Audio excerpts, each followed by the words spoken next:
Hello and welcome once again to the Dr. Zeero Xiron Free Magic Secret Show, where we investigate all forms of magic. We talk about all kinds of things and stuff and things. And today, I was just thinking some sparse topics. I went to a Renaissance festival yesterday. I've been trying to go to a proper Renaissance Ren Fair thing since I can't even remember. I think the last time I properly went to one, because I really searched my brain for the answer, and I think it was like 2003 or something like that.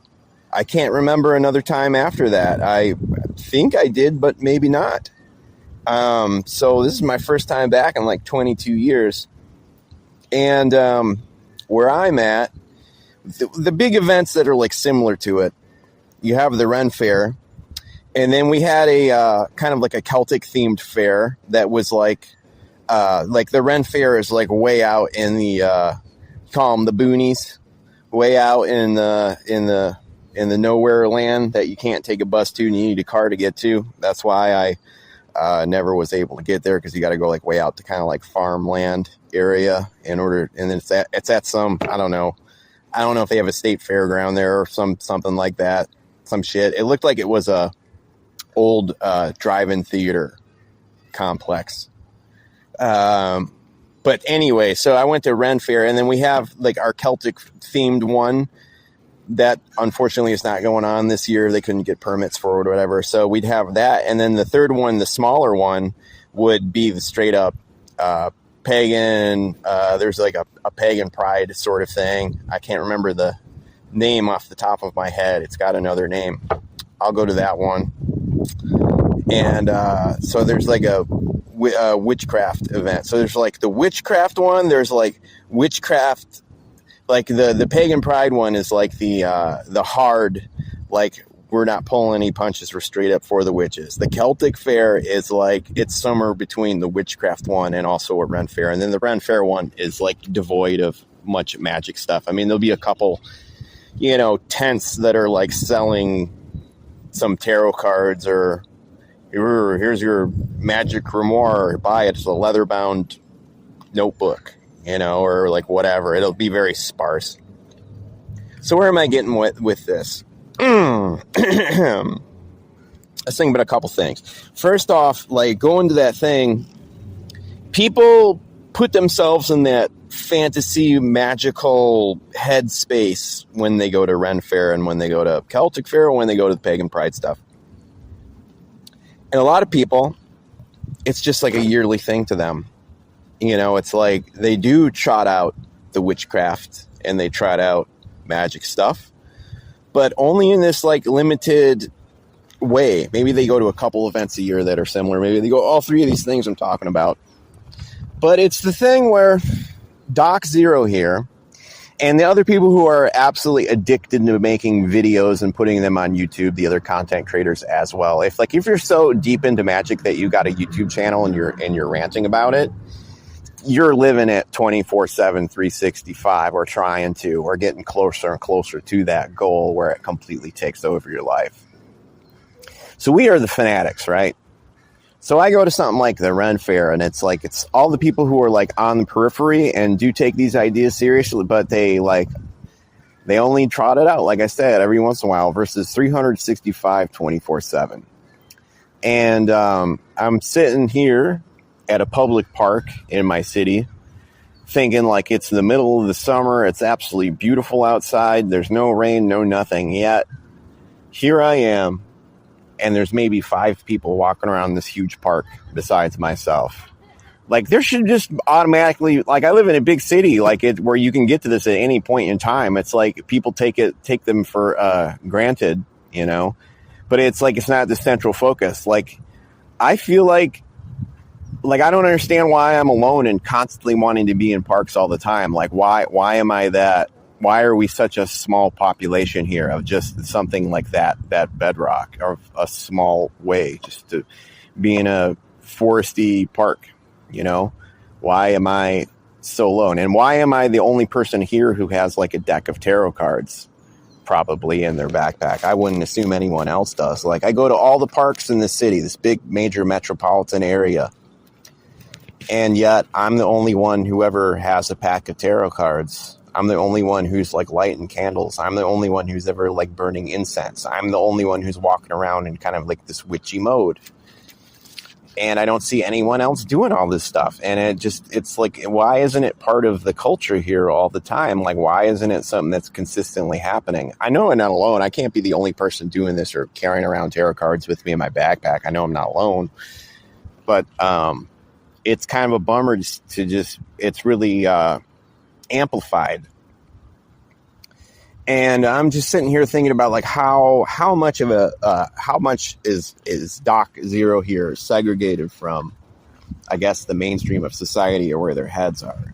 Because it's like you talk about percentages of people and you keep going down a list. Like if you reject all the Abrahamic religions, this like shoots you into a lower and lower bracket of population, and then you're not into Buddhism, you're not into Hinduism, you don't believe like all this stuff, and then you actually like believe in witchcraft, and that's actually your religion. You are pagan because you're worshiping nature. Witchcraft is ultimately a nature religion about the physical universe itself. And again, I'm one of these people that I recognize the entire universe as nature, not just like the forest in front of me. Of course, I like to fixate on the forest in front of me because that's the mental gateway to the larger. But, to be in this world, that's the essential thing is that, all the Abrahamic faiths, they kind of teach like, well, the Jewish people are like, this is the creation of the creator and therefore it should be enjoyed. Christianity is like everything is a sin, everything is, everything, the world is the devil, and the goal is to get away from it and purify yourself from it and go to some other completely imaginary other place after death. Like this is a testing ground. Like the world is the devil and everything that is your instincts are the devil and everything, like all this crazy like pilgrim talk. So just because people don't talk like pilgrims these days, like that's like what the shit is, never forget that. That's why when you watch the movie The Witch, the scariest thing in the movie isn't the witch itself. It's like the fanaticism of the family. That's far scarier than anything else.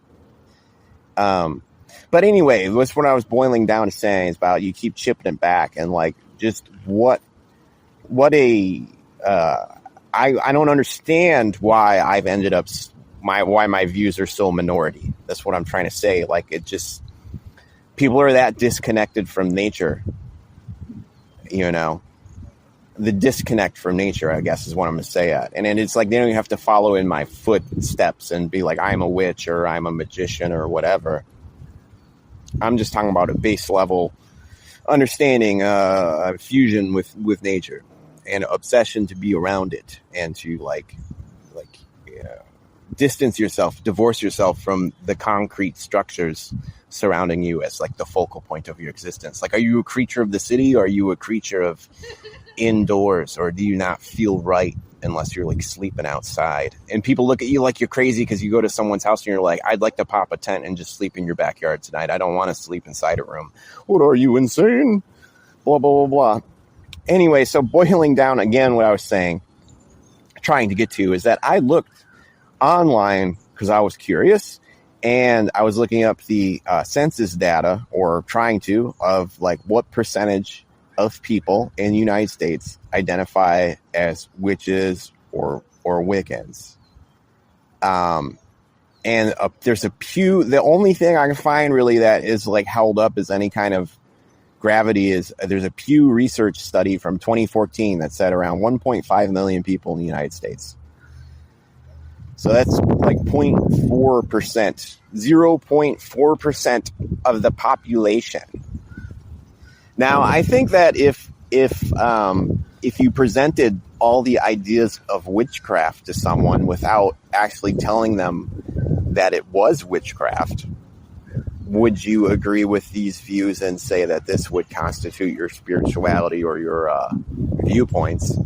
I think the number would be fanatically higher, but there's a lot of people who they have a knee-jerk response to that, thinking of themselves in that way or embracing that paradigm. They hear the word witch, they think Halloween decorations and women on broomsticks with green faces. They don't have a grip on what magic is or what the deeper things involved in witchcraft are. So, what I'm saying here is that even though you have this Pew Research study or whatever, those things aren't completely accurate because, again, if someone was handed the entire package of witchcraft, what witchcraft is, bedrock ways, we'd have a far higher significant portion of the population, I think, saying so. But the question is, how much? Really? Because if I'm currently in a city of, I think our metro area has at least like 2 million people or something. Why are there only 6 people at the park?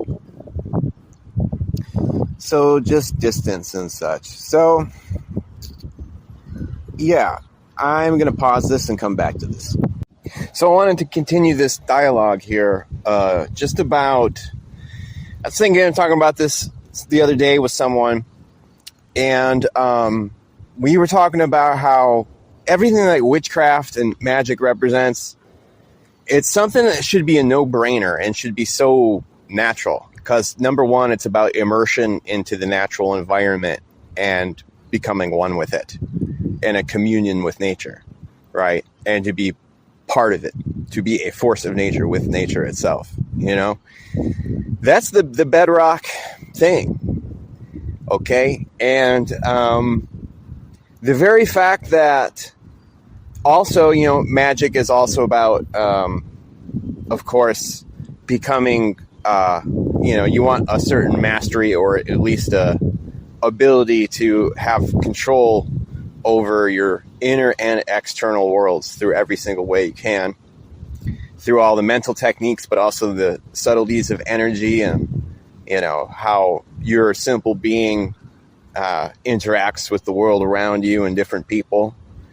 Like all these subjects, this should all be like no-brainer stuff. Yet the people who are embracing this stuff in totality, it's like we're this extreme minority.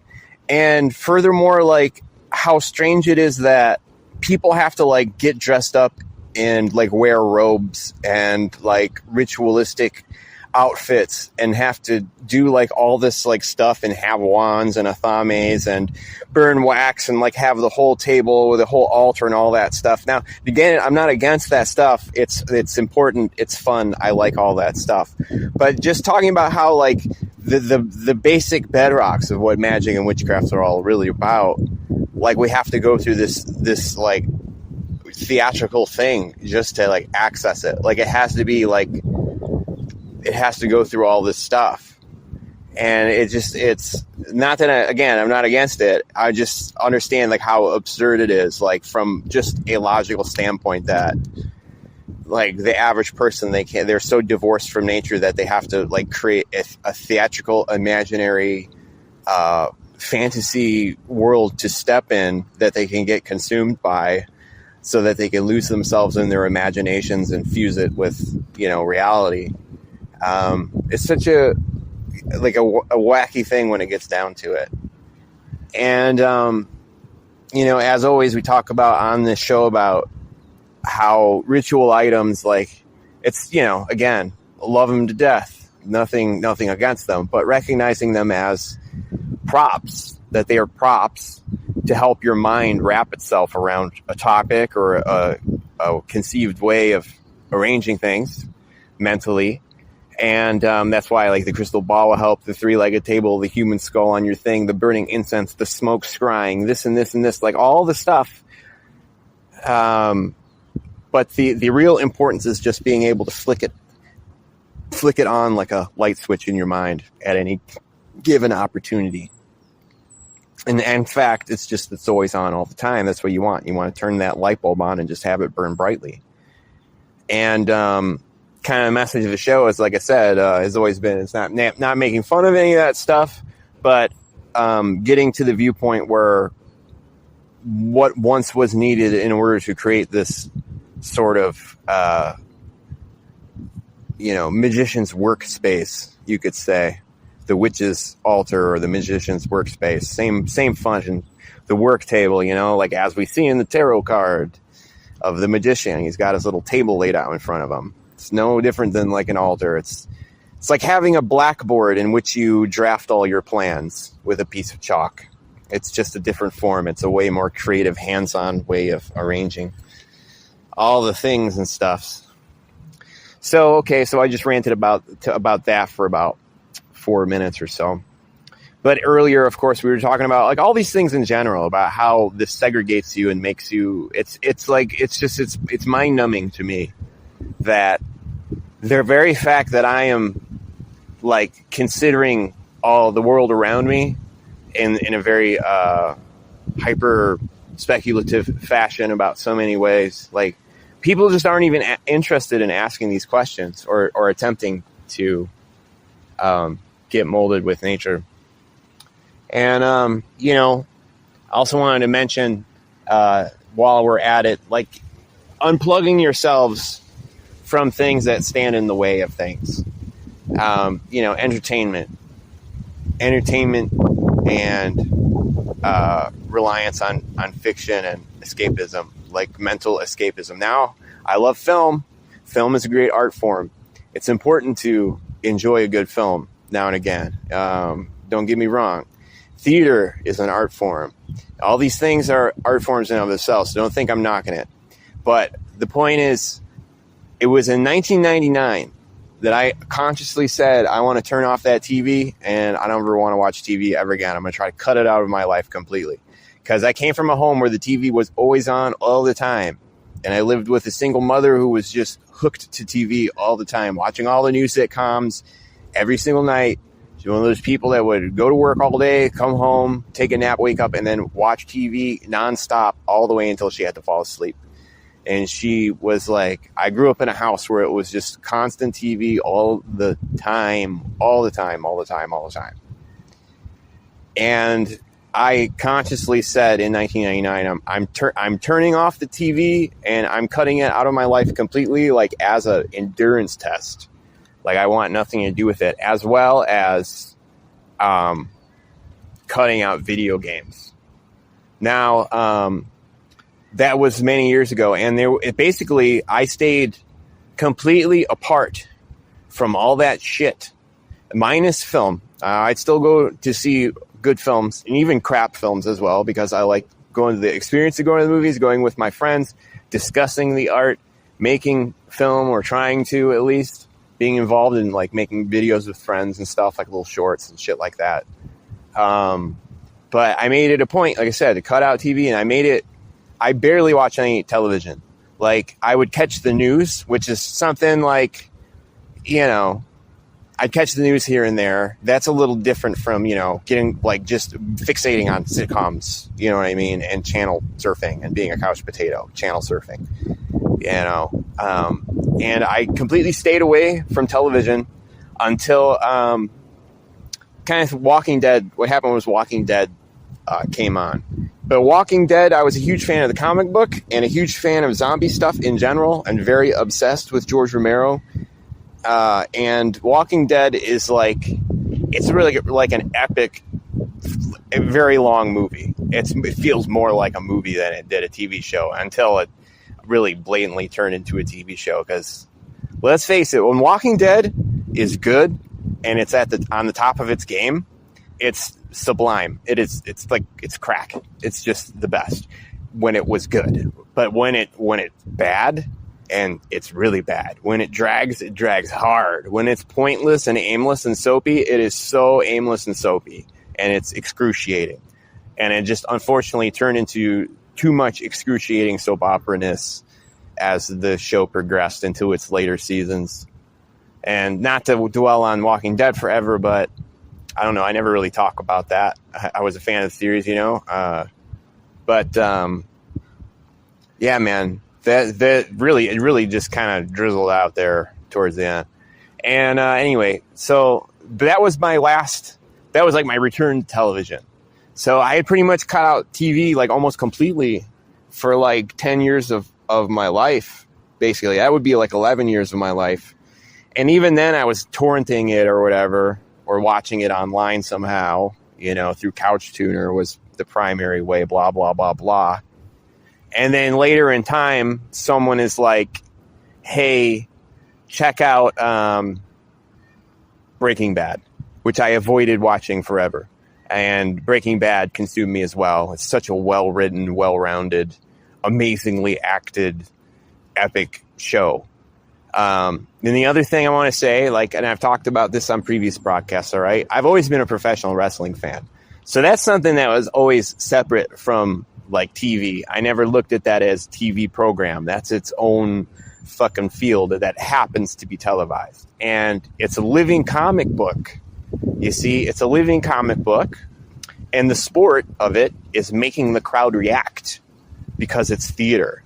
It's the most physically demanding theater that has ever been created. And it explores all kinds of highbrow ideas through the most lowbrow explanation of those highbrow ideas. And it covers all the great literary devices that you find throughout literature, everywhere from Shakespeare to Homer's Odyssey. And all of these themes that have been central in literature and world history are all broadcast and triumphed through the different characters and their interactions and storylines with each other. And it is explaining all of the great tropes of classic literature in a language that 8-year-old boys completely understand and digest. So that is why I think pro wrestling is important from that standpoint, because you're teaching kids things in this distilled way, and then you try to explain what I just said to a literary academic, uptight, pretentious fucking person who thinks that's goofy stuff that's just beneath them, and they don't understand that knowledge is being distilled there. So anyway, I learned more about classic literature, and as a child, watching WWE and how all the characters interlaced with each other and all their different dimensions and how they all interacted, and being able to picture how all of these characters operated differently with different personalities and different things. I was able to wrap my head around a whole society or a whole world, a whole universe. I was able to do that with pro wrestling way more than I was comic books, because in Marvel Universe or DC Universe, there's so many characters. You have to spend a long time reading comics to really get, and it just keeps going and going and going. But pro wrestling was a fixed number of comic book heroes, and they were all put in front of us for free constantly, because comic books you had to pay for. So that same sort of function. And I also, this same thing I'm talking about, the older I got, the more comic books I was able to read. So I was able to flesh in my understanding of the universe. But that's the thing.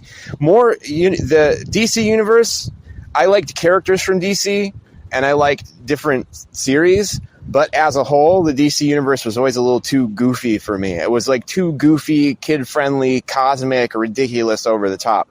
Marvel was always a little bit more grounded in reality and gritty and darker, and the morality plays and stuff like that. And as a kid, Marvel is what I was hooked to. See, as an adult now, I'm a little way more interested in, at this point in my 40s, now that I'm someone was finally explained, no, DC is great because it is goofy, blah, blah, blah, corny, and you should approach it from that standpoint.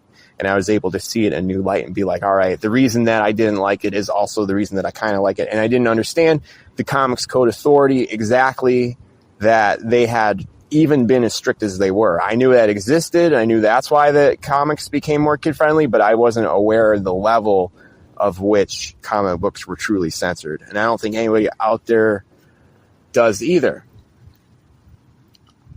So, yeah, this is just continuing my little rant fest. But I'll tell you right now, if you don't know, while we're on the topic. So Tales from the Crypt comes out in the 1950s. And in the 1950s, comics were, pulp magazines and, a lot a lot of monsters, stuff like that. And Tales from the Crypt, by the mid-1950s, started putting out all these outrageous horror comics, which were really ghastly and grisly and are all completely awesome. And then there was a psychologist who wrote a book called Seduction of the Innocent, which is about how comic books were destroying children's minds and then turning them to juvenile delinquency. And he convinced parents to like burn comic book stacks in public. And he had big congressional hearings where the government was going to act. So the comic book industry freaked out. And they said, all right, we're going to make everything like PG rated now. And we're going to have a board of censors, independent company board of censors called the Comics Code Authority. And there was a massive list of what they could or could not do in comic books from there on in order to get the stamp. And if a comic book didn't have the stamp, no place was going to carry it because it was looked at as, you know, something that was dubious and or potentially graphic of the Orno P, you know.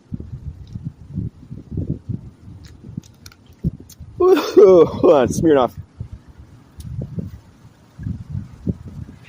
So anyway, that's why DC became the leader of comics in the 60s after that. And they adapted to that policy by making their comics as goofy and cosmic and weird and out there and cartoonish as possible. And that's why all that stuff thrived in the 60s. It was just what was available and what they could do, and they had to compensate. And then by the 1970s, they had relaxed the code. Because before, you weren't allowed to do any kind of horror story whatsoever. You couldn't use vampires or zombies or werewolves or any kind of stuff. The good guy always had to win. There had to be no sexual innuendo. There had to be no... the hero could never lose. No mention of drugs. Every time a police were used, they had to be shown in a positive light. You could never have a corrupt cop in a comic. You couldn't have women posing in any kind of body language that was,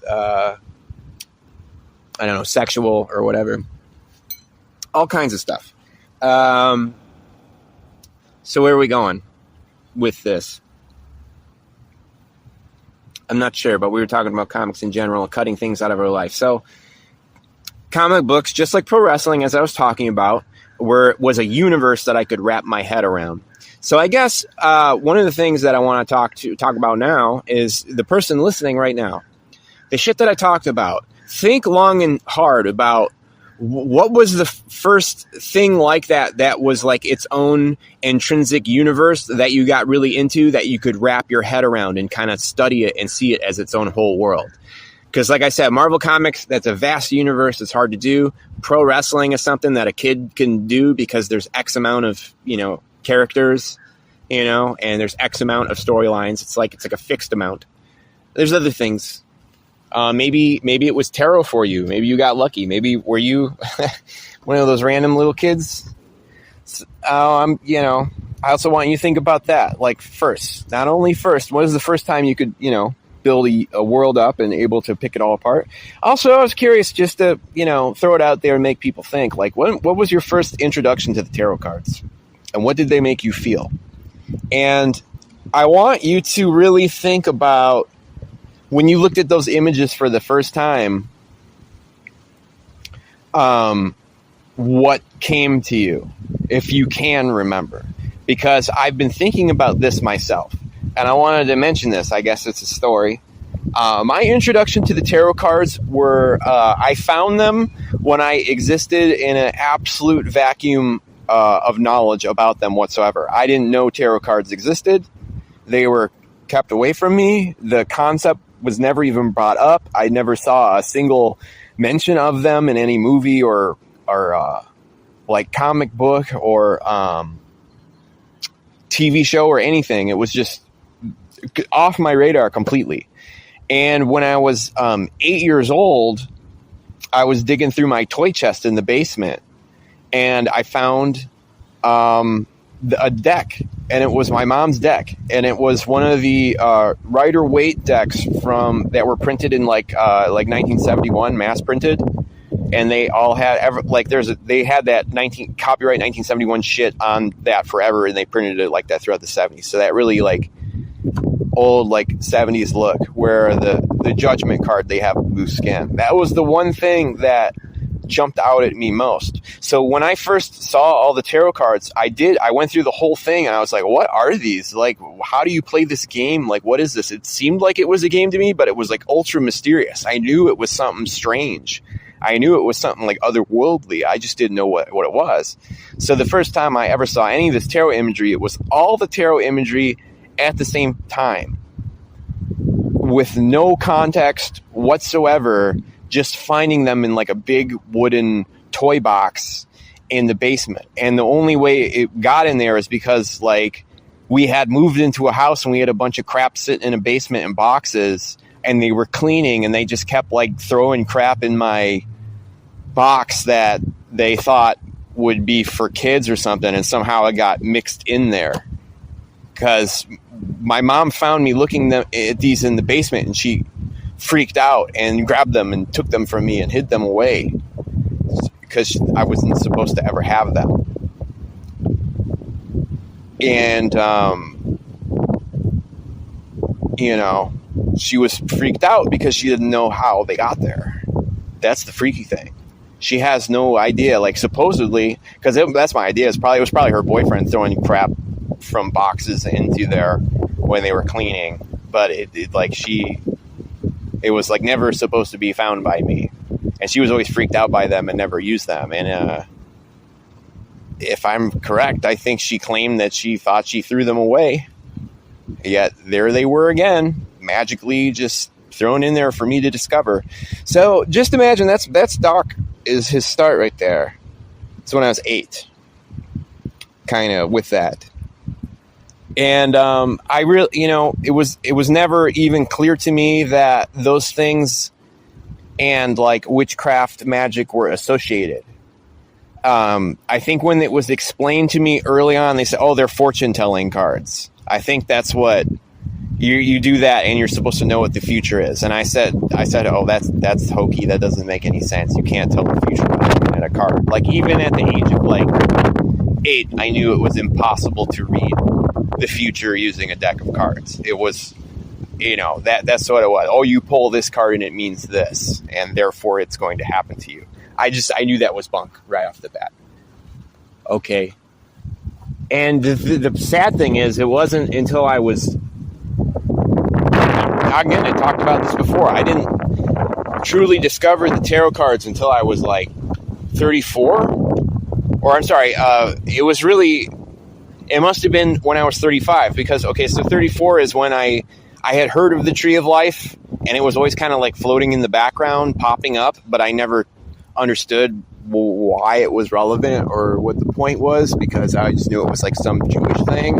So therefore, what is it? Why would that interest a witch? And so I didn't really understand what a magician was, because their lingo was, anything I read, it was always this weird angel magic shit connected to it, and I didn't really get. I was just like, oh, I'm a witch. I don't get this magician shit. Now it's like people will say, oh no, you're a magician, and you're just holding on to the witch label because you refuse to let go.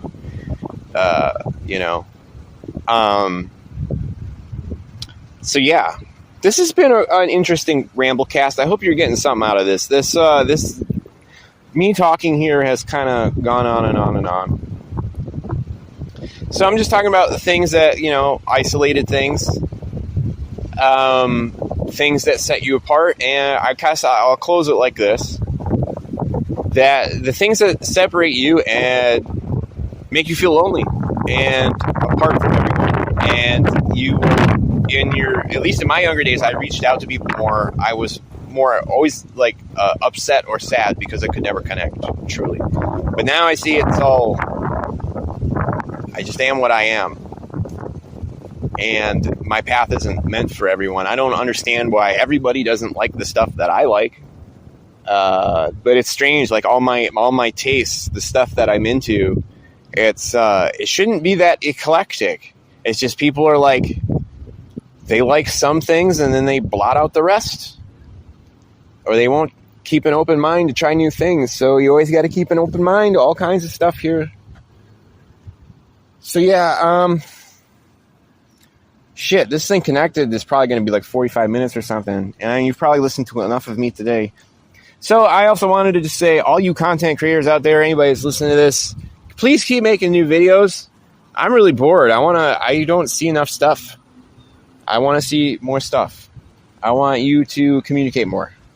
Blah, blah, blah, yakety smackety. Okay, that's it. Fuck this. All right, later.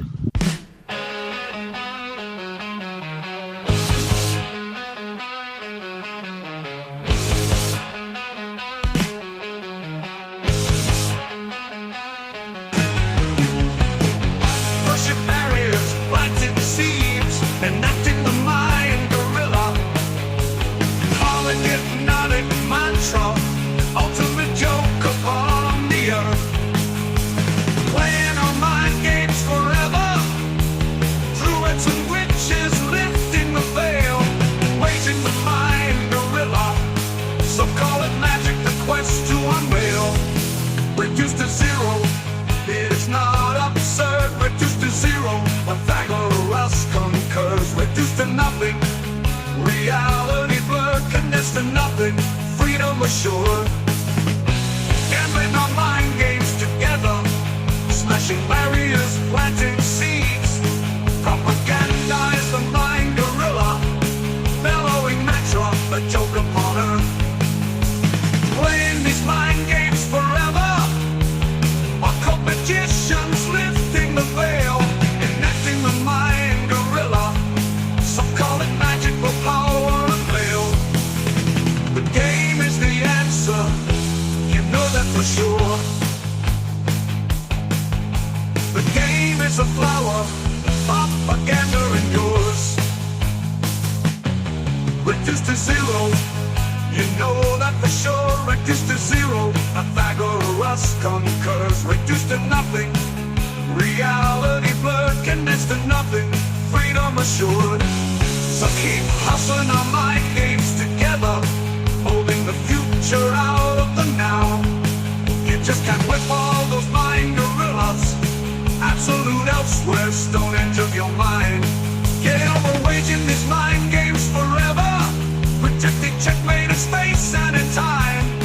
Yeah, combating these mind games forever, advancing our pawns with reason and rhyme. Now is the answer, and you know that for sure. Never surrender, you gotta endure. Now is the answer, you know damn well for sure. Never surrender, forever endure.